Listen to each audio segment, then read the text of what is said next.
Blog Talk Radio. What up, what up, what up? It's your boy J Rose sitting here tonight, October 29th, 2015. It's the last Thursday in October. We got 2 more days in this beautiful month. Joined here by my co-hosts for the night, Clint, Sonny, and Kenya. Say what's up, everybody. Hello, everybody. Hey, guys. That's what's up. We got a pretty good show lined up for everybody tonight. We're going to talk about the psychological and financial issues when it comes to domestic violence. Always something that you need to hear about. If you want to reach out to us, hit us up, 657-383-1155. Hit us up on blogtalkradio.com/GFT radio show. We'll be there all night, tweeting, Facebook, everything. If you want to get in contact with us, that's all our contact information. So, with that all done, let's get this rolling. So, first of all, we're going to talk about started off with financial issues when it comes to domestic violence. Have you guys got anything you want to add into the domestic violence and financial hardships when it comes to that? I have a list of examples of what that is for those who don't know. Clint, I don't know. We may have the same one, so you want to chime in first, and then I'll add. No, go ahead. You're good. Okay. Well, some of the common examples of financial abuse are forbidding the partner to work, refusing to work yet contributing to the expenses, taking credit cards, money, or checkbooks, forging the partner's signature on financial documents, stealing the partner's property such as valuable assets, coercing the partner to pay for all expenses, including rent, food, and utilities, and demanding that your partner account for all the money that he or she spends. Those are just some of the top ones that I would say that are examples of financial abuse, although there is quite a big list, but those are just the ones that stick out to me. Anyone else have any to add? According to National Network to End Domestic Violence, they talk about the impact of financial abuse, the short and long-term effects. Now, I mean, in the short term, access to assets is imperative to staying safe. Without assets, survivors are often unable to obtain safe and affordable housing or funds to provide for themselves or their children. With realistic fears of homelessness, it is little wonder that survivors sometimes return to battering relationships. So, now, I mean, when it comes to finances, you know, a lot of relationships end over finances, and a lot of people stay in bad relationships due to their financial situation and their partner holding it over their head, whether it's the lack of funds and stuff like that. I got something to add to that. I don't know what the current numbers are, but this website I was checking out, it's a couple of years old, but the numbers are on that. It says financial abuse occurs in 98% of abusive relationships. That's a high number right there. 98% of abusive relationships have financial abuse. It also goes on to say that of the 7 of 8 women who go back to an abusive partner after leaving, a significant portion attributes the return to financial pressures. Those are some high numbers right there when it comes to financial abuse and the power that could have over men or women when it comes to relationships. Yes. Good job, guys. Good job. Now, like I say, those numbers are kind of old. Good job. You know what I mean? You know, and as with all forms of abuse, you want to put out there, this isn't race-specific, ethnic-specific, socioeconomic, or it doesn't matter your background. Now, I mean, this abuse happens to everybody. This type of abuse happens to everybody. Absolutely. I mean, so it really is like people really don't talk about it much, like financial abuse. But when you think about it, like a lot of marriages, you know, end in divorce, and 9 times out of 10 is over. A lot of times have to do with money. Mhm. You know what I mean? Like the stresses of money. You know what I mean? And you know how people use. I had a friend, and you know she wanted to leave the relationship, but she felt like she was scared because she didn't think she could support herself financially. Mhm. Now, I mean, she ended up being dependent on a partner, and a partner played on that, and her partner played on that dependency. Now, I mean, so it's now, I mean, it's very common. Yeah, and that's the thing, and that's the sense of, like you said, control. Because, like you said earlier, if you're a person that does not work and you're financially dependent on your spouse to take care of you, and they're abusing you and they control the money, you don't have access to anything. That goes in line with blocking your way to access, like taking your credit cards, bank cards, money, checkbook, and everything. So you can't do anything without them knowing, you know, or them clocking your spending, because they know how much they give you, they know how much you're spending, so they know that if you start taking more money, they start getting suspect. Then, you know, sometimes that brings, and you try to escape out of that type of situation, it brings the rage in that person to stop you from leaving them, because it's a sense of control. They're losing it and they want to grasp it back. Mhm. So that's like, people don't understand just how much money can control a situation, like you said. And there's programs that can help you if you're being financially abused. You can, when you call these numbers, like the domestic violence awareness hotline, the 1-800-799-SAFE, 1-800-799-7233, because those programs and that number can give you information to help you get out of that situation and find the resources to be able to leave, whether that's financial ways to get out, to get a place to get somewhere, to restart your life, because it's, you know, you get stuck in that and you don't have the money to do it, but there are programs that are set for you to help you. And even we have one locally. It's called, oh my goodness, the name just went right out of my head. It's out Lawrenceville, like right when you go up to like Brunswick, like we're going up to the Lawrence Shopping Center, and I can't even think of the name right now. It just went out of my head. Oh, Women's Space. That is a battered woman shelter that we have in our local area that helps people that go through those type of things, and they help find you housing. They help you. They find a place for you to go until they have somewhere safe for you to go. But if you don't know that, you don't know these resources, and you think that you're by yourself and you don't have the money for it, there's programs like that that are funded to help people in those type of situations.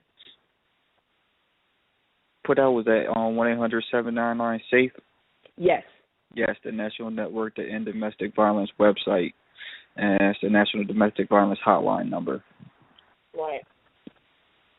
Yeah, they have they're staffed 24 hours a day by trained counselors who can provide crisis assistance and information about shelters, legal advocacy, health care centers, and counseling, because you need help. But you know what I thought about, even though it's kind of a little bit off topic, but not necessarily?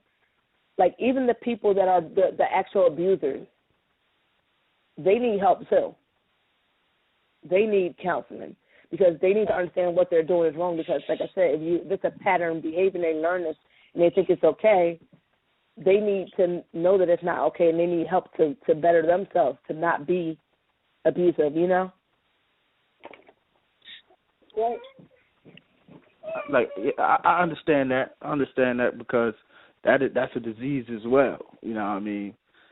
That they need some counseling as well. But that's a good thing you said it like that, because not everybody sees it like that. When people say disease, they think of other things. They don't think of being abusive as being a disease or an issue or a problem. But that definitely is a disease. Yeah, it falls in line in my opinion. I'm no doctor, but it falls in line with, like, it's like a mental disease. Because obviously you're off. You got control issues that need to be dealt with. You got serious control issues. That's the reason why you're being abusive. And it's also, I think, it's serious self-esteem issues, because I think if you have an even keel or good self-esteem about yourself, Now, I mean, you wouldn't be abusive to others. Normally, people who are abusive to others are those who think lowly of themselves. So they're trying to bring you down to their level or below. So in my opinion, yeah, I mean, you're right. It's a disease, you know what I mean? And they need to get help for that as well. Yeah. Shane, you want to share it? No, you guys are covered. I'm looking over my notes. I'm just gonna be reviewing myself. I mean, I think that when we initially started doing the show, financial abuse was one of the things that we were wondering if we'd have enough information on that, because it's not one of the most obvious forms of abuse that most people think about. But even if I'm going to be honest, even reading off, listening to some of the things that you guys are reading off, I was like, man, that's financial abuse, because I've done that before. Not in a malicious way, but, I've definitely had the attitude that my money is my money, but not, in a way where I'm trying to hurt somebody. So I say that to say a lot of times we're doing things daily, and it may just be in a very innocent way that is still looked at as some form of abuse. So I think it's also important, like you brought up, Sarita, that we're giving information, not just the victims, that we're also giving information for people who are guilty of being the abuser. The door passes swing both ways. Yeah. Yeah, that's a good point. That sometimes a person may be abusive and not really notice. Now, I mean, they may be I don't want to say abusive. They may be exhibiting abusive behavior, and not consciously knowing it because they're not informed. They're ignorant to the facts. So, now, I mean, being ignorant isn't necessarily. It's just not knowing. So sometimes being ignorant is not necessarily a bad thing. You just don't know. Now, I mean, so what we're doing is an excuse, but you also got to consider those people who are doing it because they saw it done. Yeah, exactly. And it's like it becomes a learned behavior, or like you said, Clinton, it could truly be some sort of chemical imbalance where these people, they have an anger issue, and it escalates from there, or, they've been dealing with something in childhood, and by no means are these excuses for people to do the things that they're doing.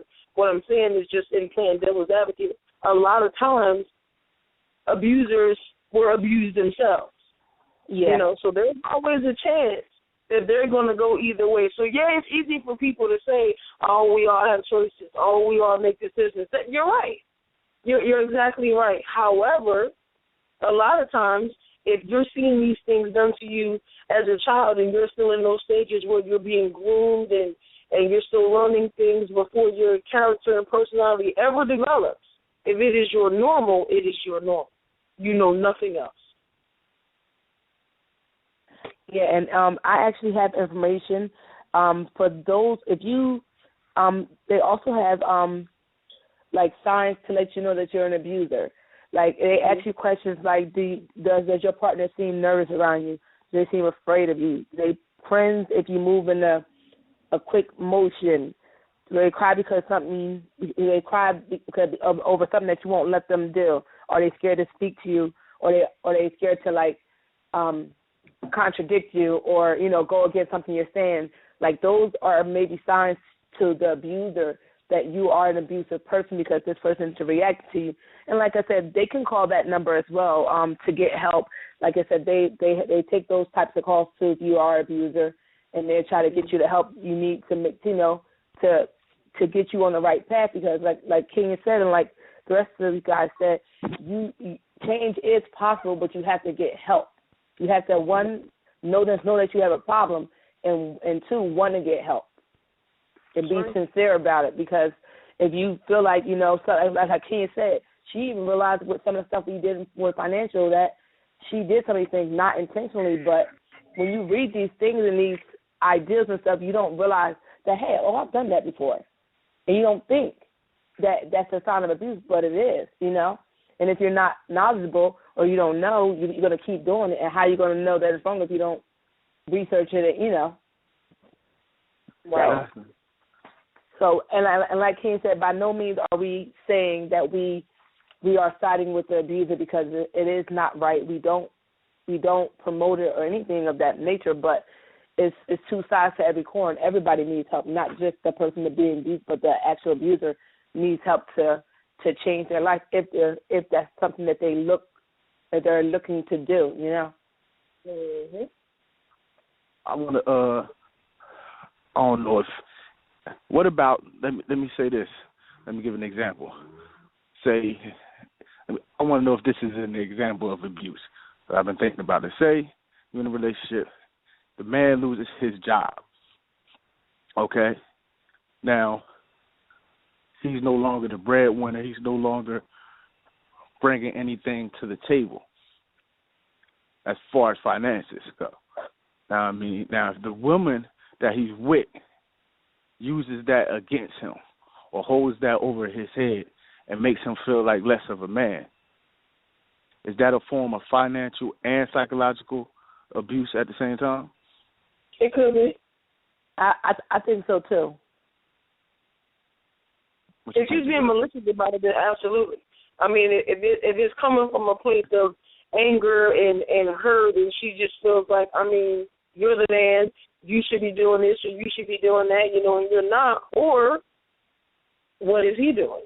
Did he lose his job and he's not trying to get another one and he's now content with that? So now she's upset and now she's flipped around and it's like, oh, well, you're not doing this, you're not doing that. Yes, it could be.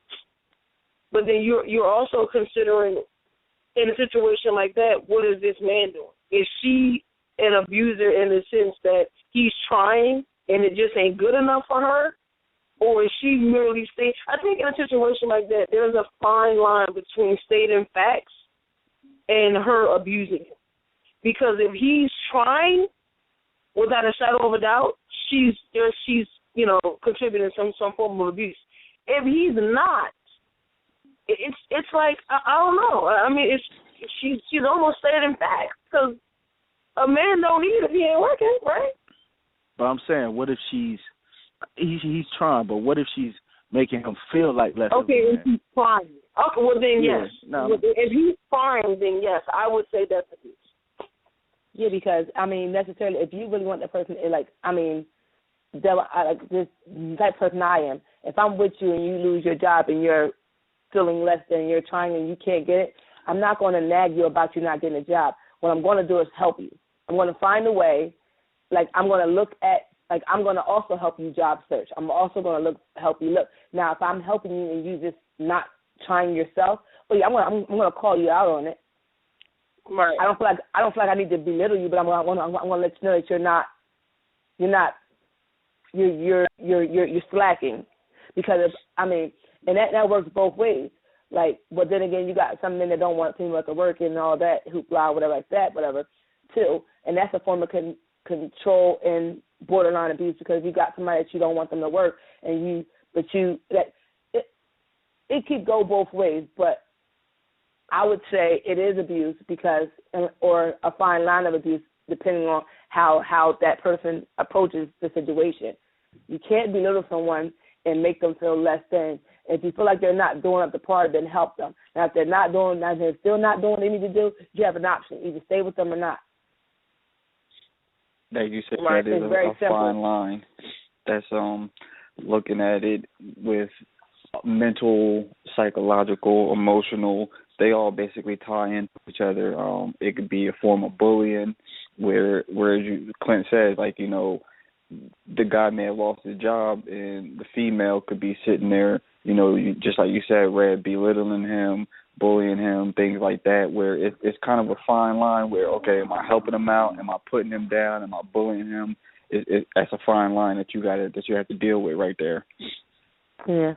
And like you said, it's a form of psychological abuse, because you're belittling them. You're making them feel less than. You're emotionally, because psychological is emotional too. It all ties in, because you're making them feel less than and making them feel like they're not, like they're not who you want them to be. And that's, you know, I have a problem with that with relationships, because you get these people, they have these people that they want. They have this stereotype or this idea of what they want, and when they don't find somebody that they meet somebody not to that standard, then you're always saying, oh, well, you're not like this. I thought you were going to be like this. To me, it's abusive because you're basically telling them that they're not what you want them to be.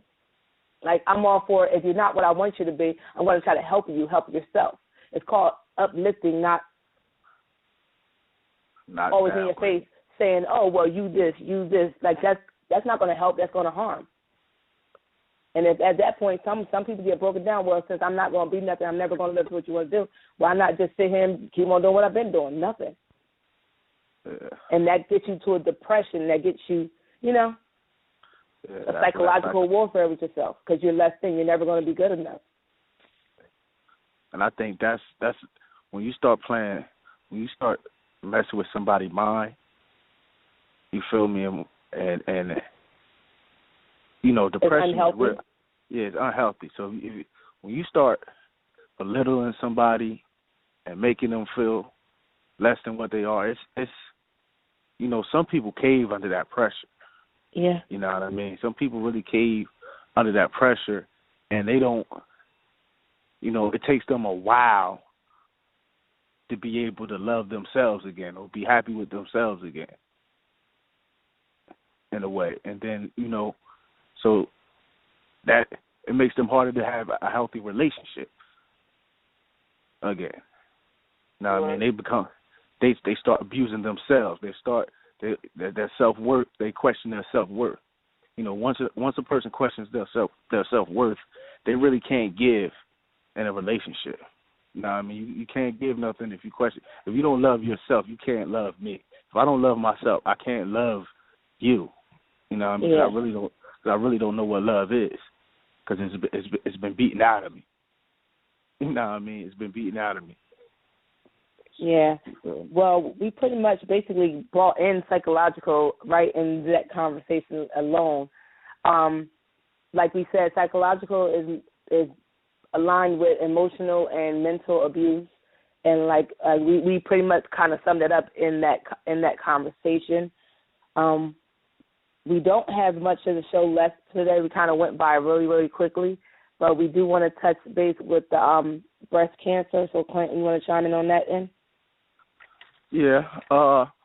Everybody, first of all, me and Sonny, we have posted on our WordPress, the GFT Radio WordPress blog site, some information for everybody.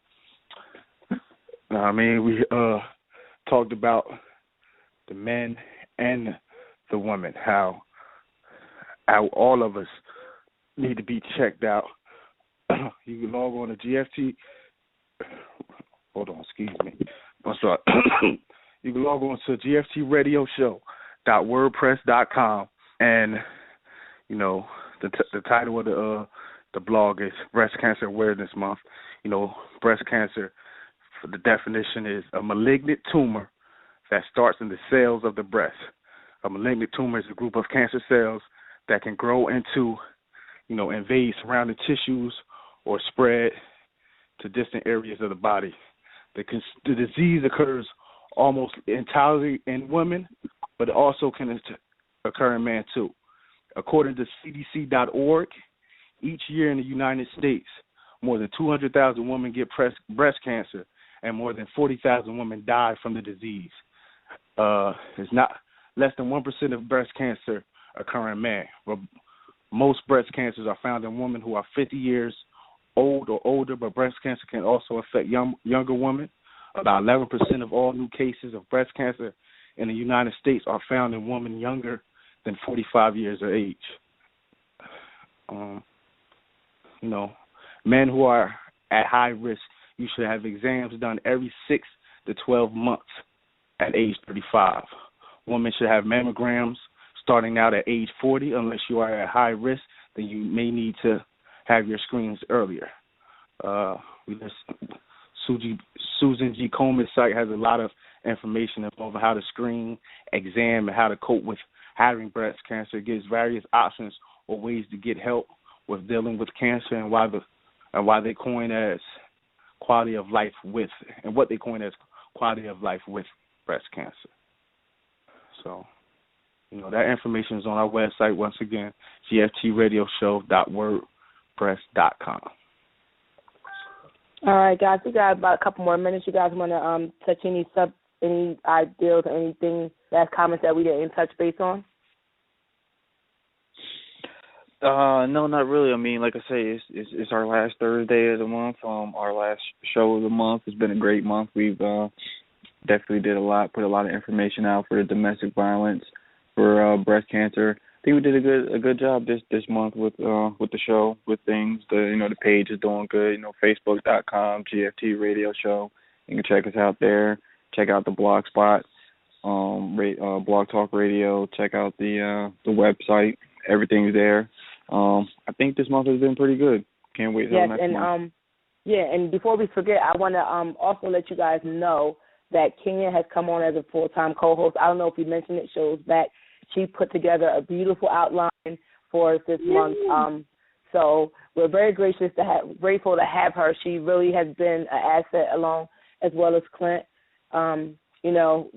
This ideal we had, and we're like is moving forward very, very great, and we appreciate all the listeners, all the feedback we've gotten, even if it was not on the blog page, the emails, the tweets. We've been seeing them, and I appreciate them all. We all appreciate it, and we hope you guys tune in each and every Thursday. Not every Thursday, it's every other Thursday, unless we decide to do Thursdays back to back, but we'll let you know as we come about. The next coming month, we have so much in store, and we really appreciate if you tune in, call in, and just be a part of this conversation.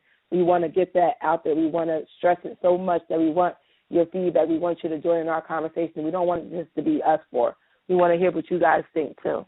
Just to let them know, they don't have to wait until Thursday to send us feedback, questions, comments, or whatever. I mean, we're everywhere. You can hit each and every one of us up individually on our social spots, Facebook, Twitter, Instagram, whatever it is. You can go to the site. You can send us an email. Sonny, what's the email that they can send? The email is gftradioshow@gmail.com. Someone is always looking at that inbox. We can email you back. You can actually message us on our Facebook page, GFT Radio Show. It is facebook.com, //GFT Radio Show. And you can send us a message, leave feedback there. We're always willing to hear what you have to say. And like I said, we appreciate you guys. We appreciate all the likes on the page. We're glad that you guys share what we post. We're just so grateful that we have the amount of people liking the page and, giving us feedback. Kenya, you want to drop something? That's right. I just, to piggyback off of Sharitha, I just, shout out to you guys for tuning in. I mean, we would much rather you guys call in and get yourselves heard. I mean, this is Grown Folk Talk Radio. This is just what we do. But we do appreciate you guys coming over to the pages. We appreciate you guys going over to the website. But when you get a chance, call in, talk to us, join in on the conversation. We might learn something from you guys. So again, shout out to you. And that's it. Let's get ready for the next show. Well, personally, I love this month that we actually educated myself, and y'all educated me on a lot of domestic violence issues and breast cancer awareness month. Learned a lot of things this month personally on those two issues. Next month, I know we're going to start off. We got a lot of local elections going on, and we have all the debates. The presidential election, the primaries, all that stuff is looming. So I know we're going to touch on that. We're going to get in tune into a lot of other things and some real grown folk talk as well. Oh, yeah. Next month, we're going to turn up. It won't be so serious. But we just want to thank you guys for listening tonight. Catch us. I believe we're doing a show at the coming Thursday, right? Yes. Yep. We're doing a show the coming Thursday. The topic and information will be on the Facebook page. Thank you guys for listening tonight. Good night, guys. You want to say good night? Good night, everybody. Good night, everybody. Catch y'all next week. Bye. Yeah. I'm